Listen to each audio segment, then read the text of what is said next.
accent. You guys know what I'm so stoked about? I can finally go out and work on the cars at night and don't have to worry about putting on 1,000 layers because it's freezing cold. It's finally getting close to summertime. It's almost officially summertime, you guys. But what I'm not stoked about is this thing keeps throwing a BAS ESP error. And what I am stoked about is we have a XENTRY machine from Josh and James over at the Mercedes swap shop. So hopefully we can just take a look right now and diagnose exactly what's causing that strange issue to happen.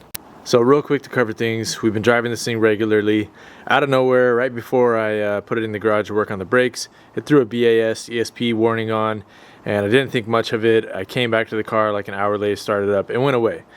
Nice view for the background, but anyways, I went back to the car after doing the brakes, driving it regularly again, turn it off and on, multiple times, and sometimes it'd be on, sometimes it'd be off. So I don't know what's exactly causing it. That's what we're trying to figure out in this video, as well as probably some other things too.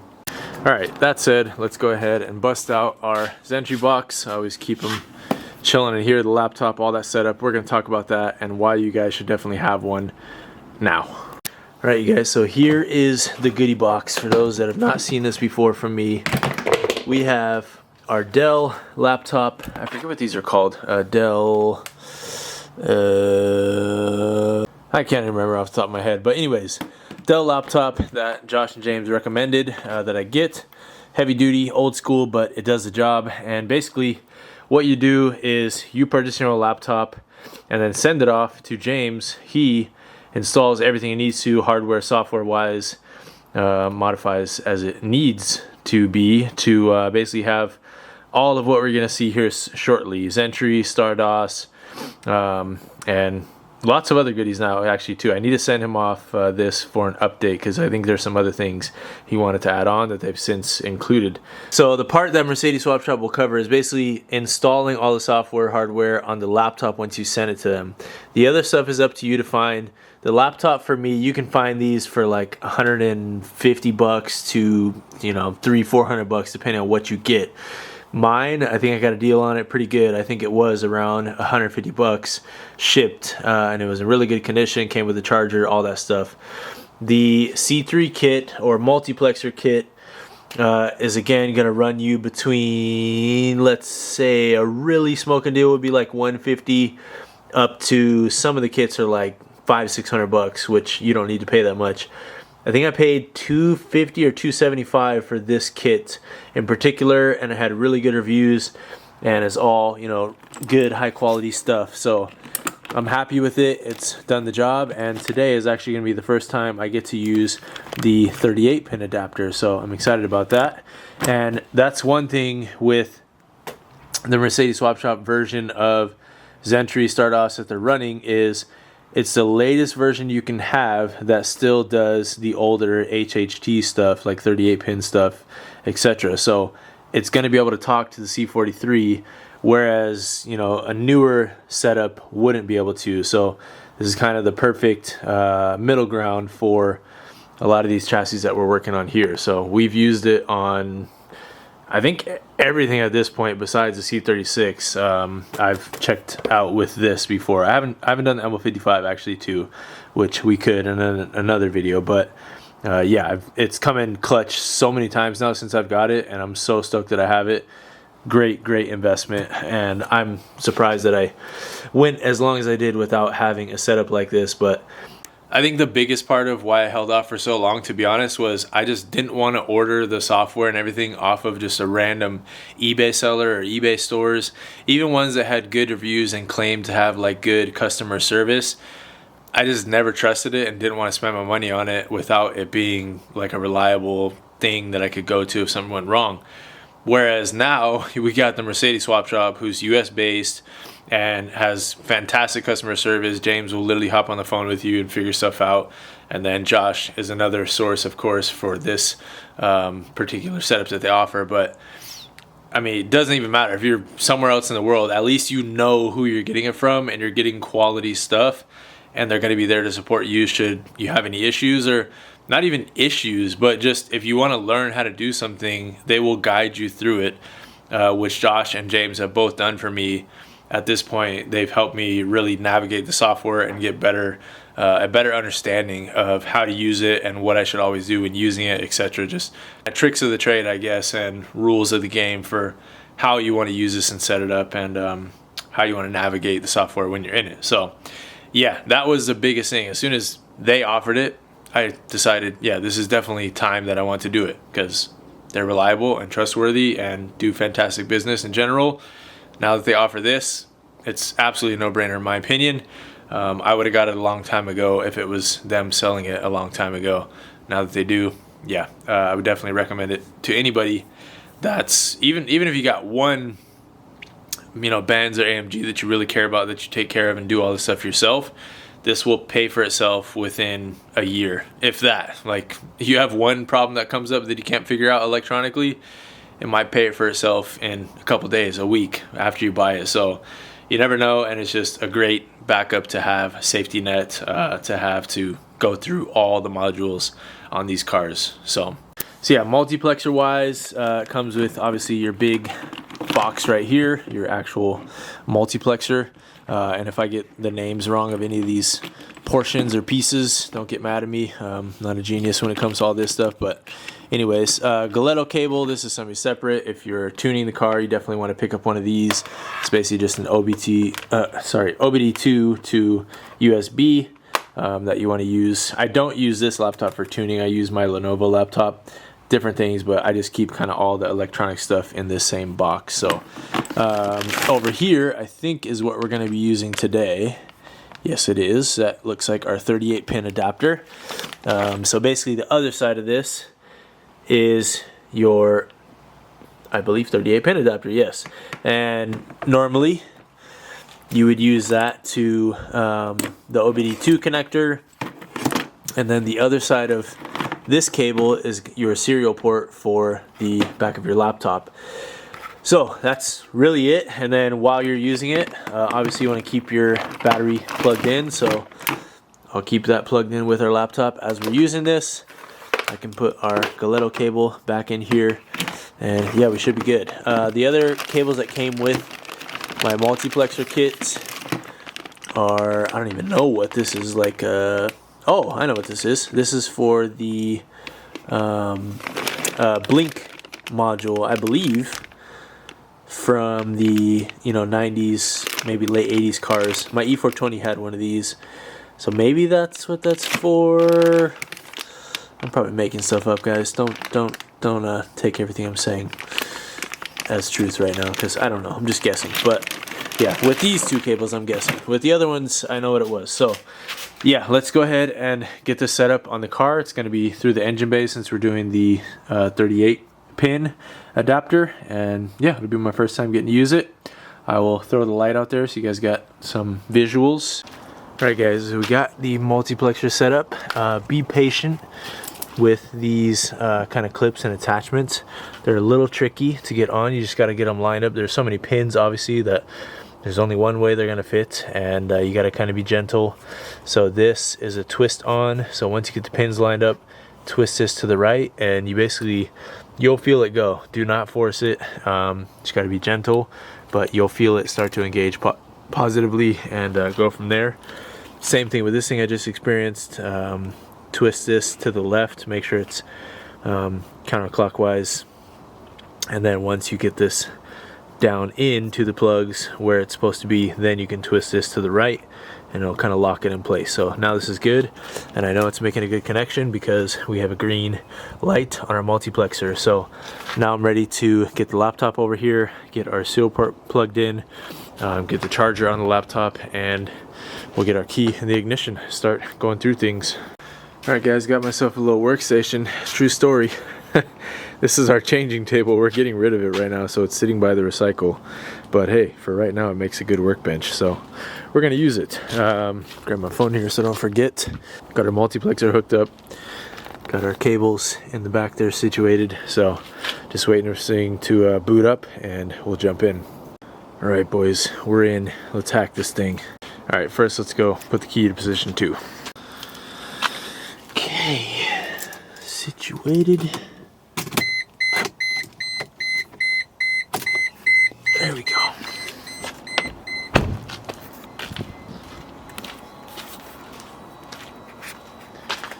Okay, should be good. Let's check this out.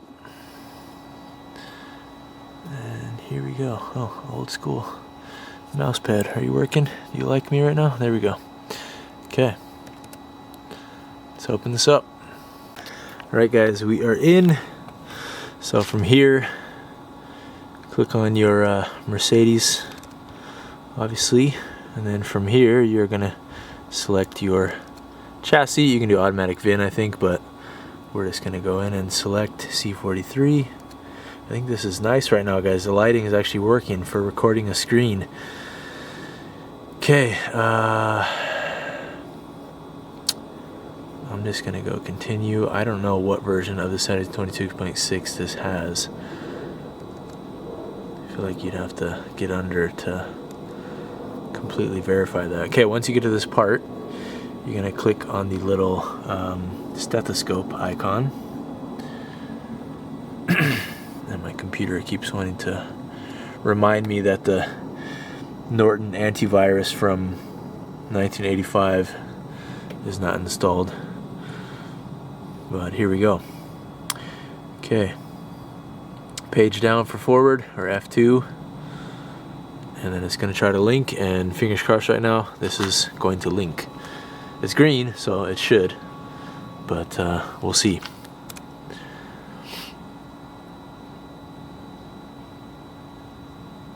Okay, 202 as of 96 up to, so yeah, we want to do as of 96 DOS 3. So let's do that.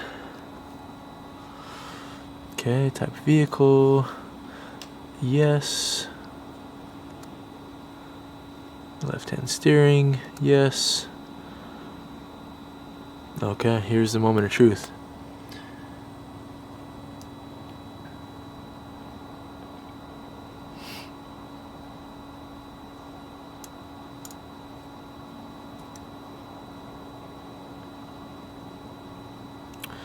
Okay, quick test. I guess we could do quick test. Let's do that. Our voltage is not looking great, to be honest. You know, there is a possibility, guys, that our voltage on the battery is just not fully up to spec. So can't count that out as a possibility. These things are pretty sensitive to low voltage, especially things like the ABS module. I can hear all types of stuff clicking right now. And one other thing, I know that this has been a common find for me, like searching around forums for common reasons for the BAS ESP errors, is the ABS module. So that big connector right there, if we don't find any smoking guns in here, I'm going to try to unplug the battery and just go in and basically electronic clean all of the connectors related to ABS and ESP systems, the throttle, etc. But this is great. It's working fantastic. No issues with connection, just right off the jump. So it's going through everything. Obviously, a lot of these are not going to be in the car because it's an early system. It doesn't have as many modules, but still got a good bit. Okay, let's see. So brake assist right there. It has a exclamation, meaning I think it might have, oh, error during initialization. No link could be established between the diagnostic gateway and the control unit. Okay, maybe we don't. The voltage supply of the control module is not, okay, the control module is not part of the standard configuration and for this reason cannot be fitted. So I guess we'll have to see. I don't think maybe we're making connection, but we'll see. Let's go to control units, see if we can access anything in there, because if that doesn't talk, then we know it's just we're not making good connection with the multiplexer. Let's go to drive.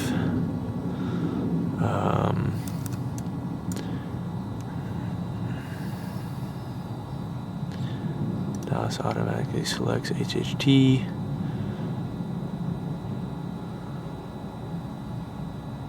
Alright, damn, I've never even seen this in person. I've only seen videos of this, so let's see what this does. This looks, there we go.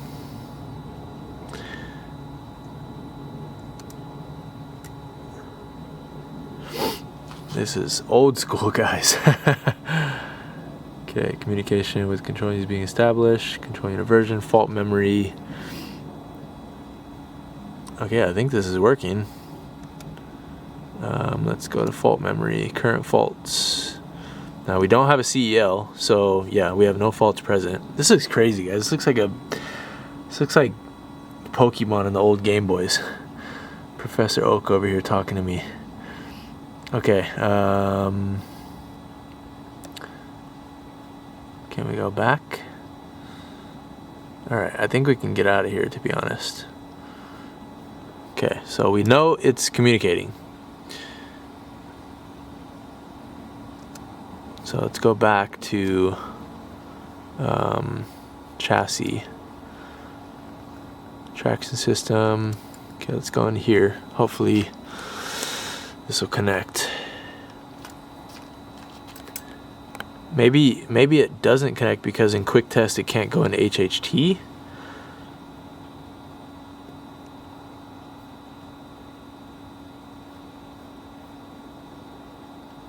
Okay, so it's opening that. Okay, maybe that's all it was, because it's showing that it's making connection. Everything was clicking over, so it has to be making connection. But maybe it's just because it needs to be in here. Josh probably would have told me that if I would have asked him right now what was going on. Okay. Fault memory. Okay, lateral acceleration sensor. Okay. This might be it right here, guys. So we already knew the accelerator sensor, something's going wrong with it because it wants to basically bring up the RPM when you go back into park after driving it. And I have to manually pull the gas pedal back with my foot to get the idle to go back down. So I think that thing is either sticky or just failing.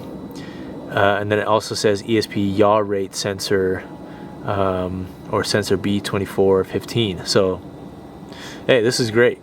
I mean, we can try to clear these, I guess, but at least we have these. I'm gonna take a picture of my phone so Josh can see this. And other 202 buddies can see this. But yeah, we got something good. Okay, cool. If you got an ME 2.0 car and that didn't just sell this thing for you, I don't know what else would. I'm not even trying to be a salesman. I'm just saying, like, that's pretty crazy. This is amazing because there's nothing else that's going to talk to this in this way for the price you can get this whole kit for. So awesome. Okay, it does say 1 of 3, but it's showing, aha. System switch off steering wheel sensor, not initialized, no steering wheel sensor. Interesting. Okay, we got more codes, guys. Alright, I gotta bust out so I can get some pictures of all these. Alright guys, so I recorded all those faults and then just cleared them. To do that, basically you just click the double back arrow when you were going out of it and it'll ask you, do you want to clear them?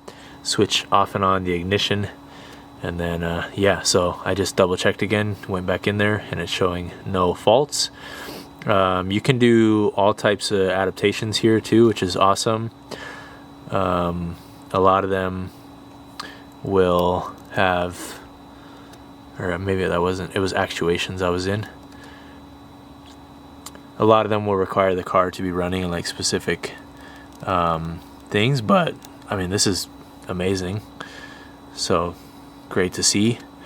I think with how off and on this was happening, the reason I decided to clear things, I think it's best to clear and see what comes back, because usually that's a good starting point. The car was still driving totally normal, the brakes were working normal, just ESP wasn't functional. So it's just a good starting point to clear everything and see what comes back. Now the BAS is not linking. So that makes me think maybe there is something going on with the BAS module.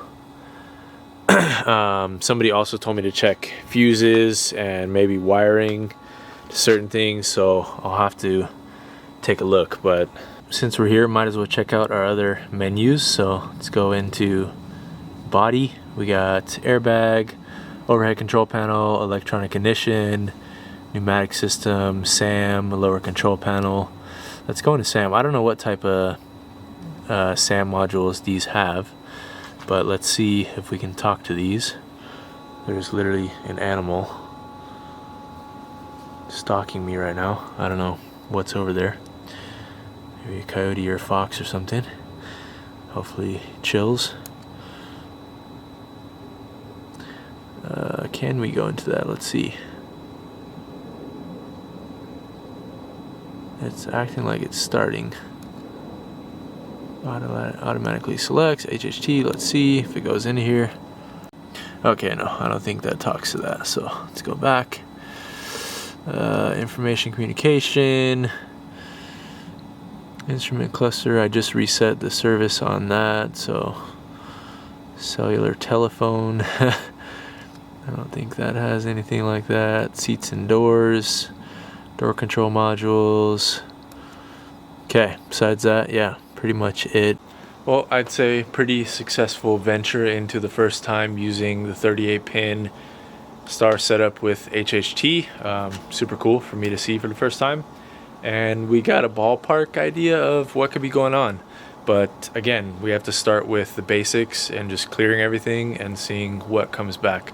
Josh also recommended the same thing. I was just chatting with him real quick. So yeah, we'll start there.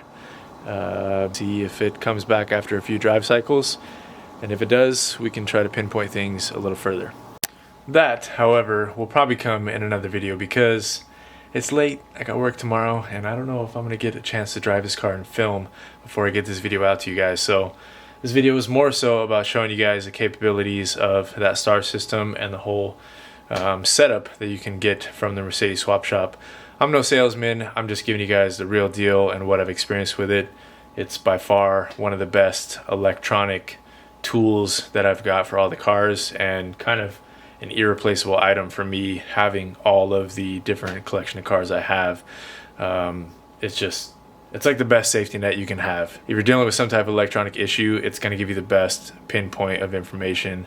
Even mechanical issues, it can help you diagnose in some ways. So yeah, that said, hope that was helpful for you guys to at least see the setup. I get questions about it all the time.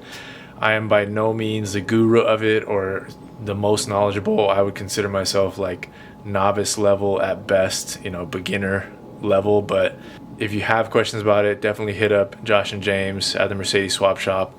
I'll link all their info down below. I'll try to list out the actual pricing and maybe some links to some of these items that I got, so that you guys just have an easier way to access the same setup that I have. So yeah, I wanted to really take my time to get familiar with this thing before just putting out a video and telling you guys, this is what I bought, etc., without having experienced it for a while. So I know it now. It's a trustworthy setup. I knew the stuff from Josh and James was going to be good, but I wanted to make sure the multiplexer that I picked up was good, and just overall I got comfortable with the system. So yeah, that said, we got a game plan at least for the C43.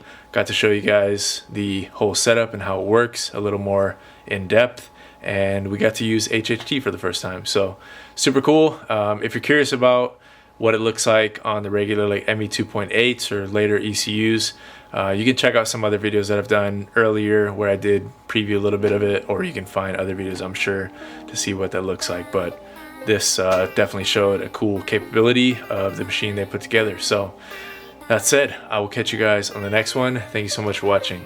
Peace. 3, 2, 1.